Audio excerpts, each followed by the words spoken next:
是国家办的人民警察啊，然后弄辣椒水，看见了吗？他们大狗脾气他们的见吗？ 독재자 시진핑이 무너지고 있습니다. China's cracking down on companies with overseas investors. Due diligence for Mints fined $1.5 million. In the past month, for example, we've seen Shanghai police raiding the offices of Beijing has blocked a senior U.S. executive from leaving the country. 여러분도 미인계라는 단어를 들어본 적 있을 겁니다. 영화에서 나올 법한 일들이 실제로도 중국에서 발생하고 있습니다. 트위터는 중국의 반체제 운동가들의 활동 구역입니다.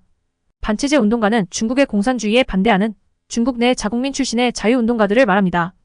특히나 트위터는 음란물 등 표현의 자유가 보장되는 동시에 개인의 정보를 철저히 보안해주기에 이러한 중국 내 반체제 운동가들이 많이 활동하는 곳이기도 합니다.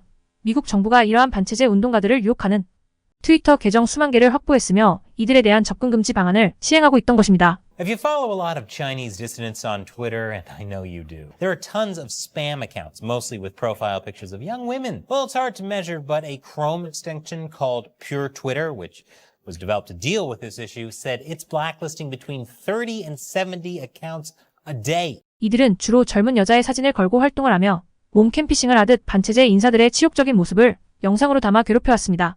하지만 이제는 해외 외신 또한 이러한 활동을 보도하며 이들의 활동 범위가 급격히 줄어든 것이었습니다.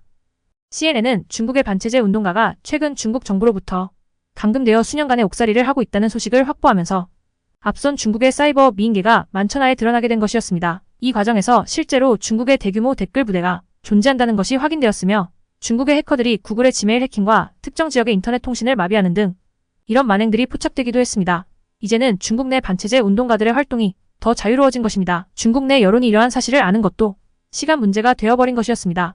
더군다나 중국 여론은 경제 한파와 지난 홍수 사태 등으로 인해 공산당에 대한 신뢰를 잃어버린 상태입니다. 중국 정부가 베이징의 홍수 피해를 막기 위해 의도적으로 허베이성으로 물꼬를 텄다는 사실이 암암리에 중국 여론에게도 흘러들어갔기 때문입니다.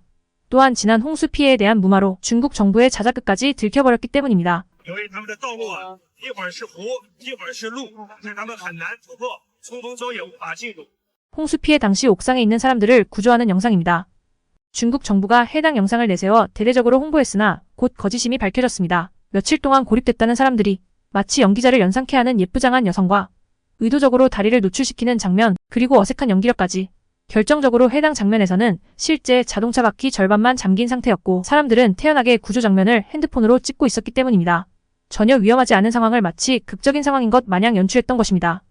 또한 정부가 내세웠던 수의 현장에서 일을 하다가 지친 군인의 홍보사진이 3년 전 사진이었다는 것도 들켜버렸습니다. 결국 실제 피해를 본 화가 난 주민들이 정부 청사로 찾아가 항의를 하기까지 했습니다.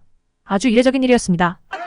是国家办的人民警察啊，然后弄辣椒水，看见了吗？他们大狗脾气他们的。 이 밖에도 최근 악화된 경제 상황의 국고를 채우기 위해서 중국 내 외국계 인사들을 강제 구금하여 거액의 자금을 충당했던 사실들이 들통나기도 했습니다. 또한 범칙금이라는 이름으로 일반 서민들에게 마구잡이식 벌금을 걷는 등 이제는 여론도 참지 못하는 상황이 와버린 것입니다.